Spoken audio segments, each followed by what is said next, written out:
Drago virtualno občinstvo, na Mađarskem kulturnem inštitutu bo s 26. novembrom na ogled nova razstava. Kako je to možno? Razstavo umetniških del ustvarjalcev iz likovne kolonije v Solnoku si lahko zaenkrat ogledate virtualno.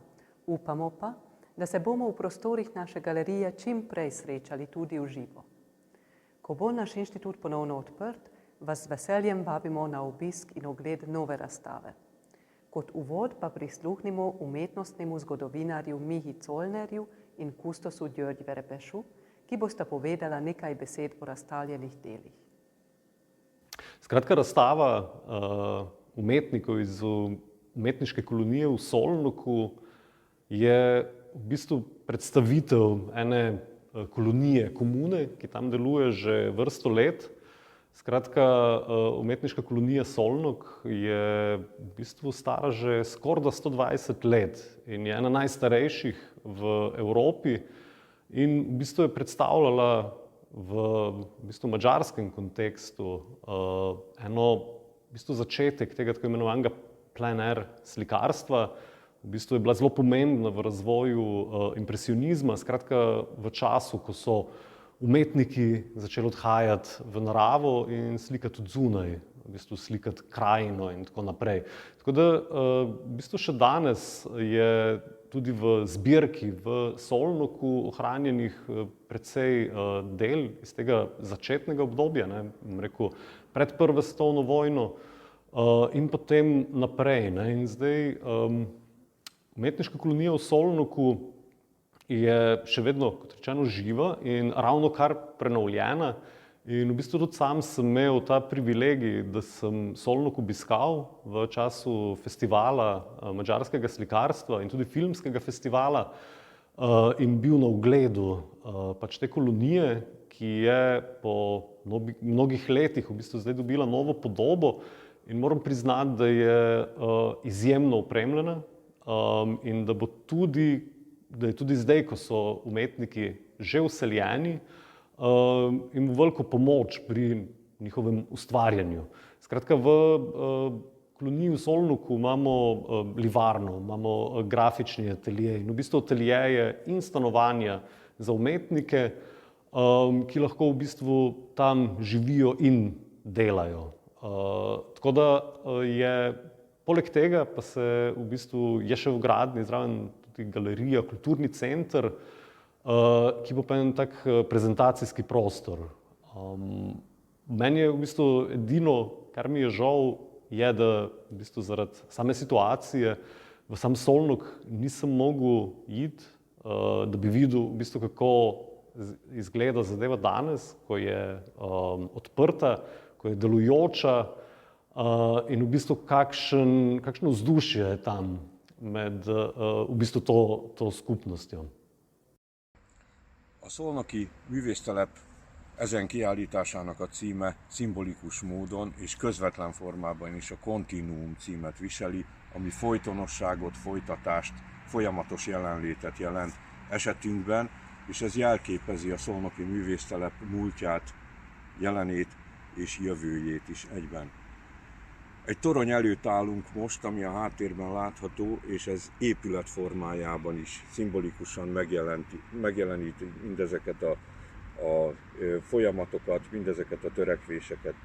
Ezt a tornyot, a művésztelepet közel 120 évvel ezelőtt megalapító művészek építették az egykori szolnoki vár köveinek a felhasználásával, úgyhogy szimbolikusan ennek a toronynak a képében megjelenik a múlt, a jelen és a jövő egyaránt. A nemrégiben megkezdődött és még véget nem ért, de már az első fázisában befejeződött fejlesztési munkálatok révén ez a torony is felújításra került, és egy speciális kiállítóhellyé alakult, úgyhogy a régi funkcióját, a jelenlegi funkcióját és a jövőbeni funkcióját is láthatjuk itt egyben, ugyanúgy, ahogy a kiállításnak az alkotásai között is. Ezen a kiállításon a szolnoki művésztelep jelenlegi alkotógárdájának a műveit láthatjuk, általában hagyományos témában, hagyományos művészeti ágazatokban megfogalmazva, úgy mint festészet, szobrászat, grafika. A művészek mind a Szolnoki Művésztelep jelenlegi állandó lakói, és közülük is kiemelkedik Fazekas Magdolna, doyen festőművész, aki tulajdonképpen a művésztelep több korszakát köti össze, hál' Istennek még egészségben és alkotó munkában. Egy természetelvű, a szolnoki tájból, a szolnoki művésztelepből és környezetéből inspirálódó, varázslatos kolorittal rendelkező neoimpresszionista festészeti stílust képviselve.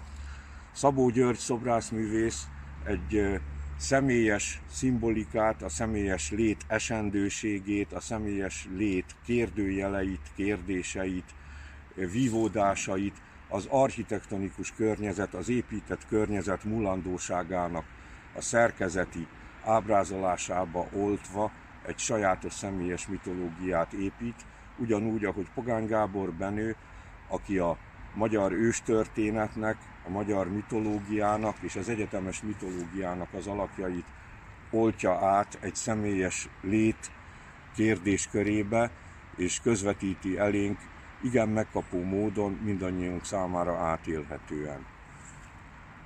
Sós György Georgius, korban az őket követő művész, egy határozottan kortárs, ironikus hangvételű, némiképpen a művészettörténet különféle korszakait idéző, de a kortárs műfajokra nagyon naprakész módon reflektáló sajátos festészettel áll elénk ezen a kiállításon.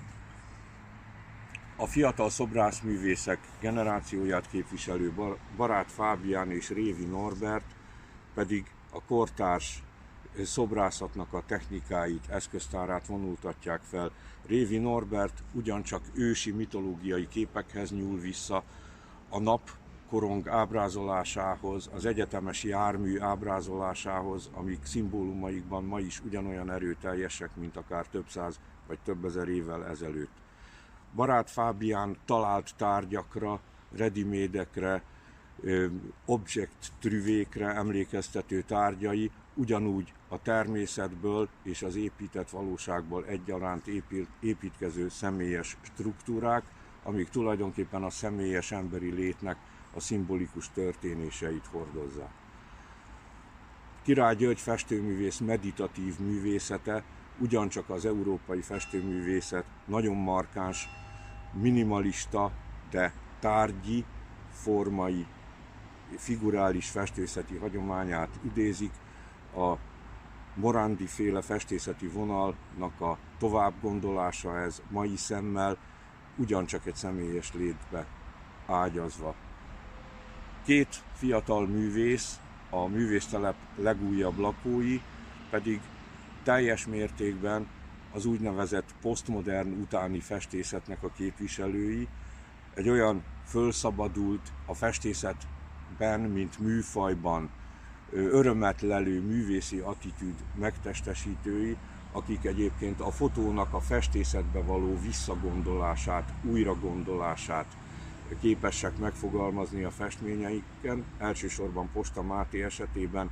Kecső Endre pedig egy olyan kortárs személyes mitológiát épít, ami teljesen közvetlen módon, szinte sérthetetlenül és bánthatatlanul használja a konkrét mitológiai elemeket a festményein, viszont a képi megfogalmazásai azok a kortárs szemléletnek és a digitális vizuális kultúrán nevelkedett nézőknek a látásmódját idézi. Itt egy olyan társaság, egy olyan alkotói közösség munkái láthatók ezen a kiállításon, akik korosztálytól függetlenül, stílusirányzattól függetlenül mindannyian a szolnoki művésztelep inspiráló közegének az ihletettségéből táplálkoznak, a hely szellemét szívták magukba, és a hely szellemét viszik magukkal, bármikor személyesen, vagy akár a műveiken keresztül is más területeken, más vidékeken, más országokban járnak, úgy, ahogy most ezen alkalommal is Szlovéniában, Ljubljanában ennek a kiállításnak a során. És mindannyiuk nevében én ezennel köszönöm a lehetőséget, hogy a Szolnoki Művésztelep alkotóbrigádja bemutatkozhatott ezen a kiállításon.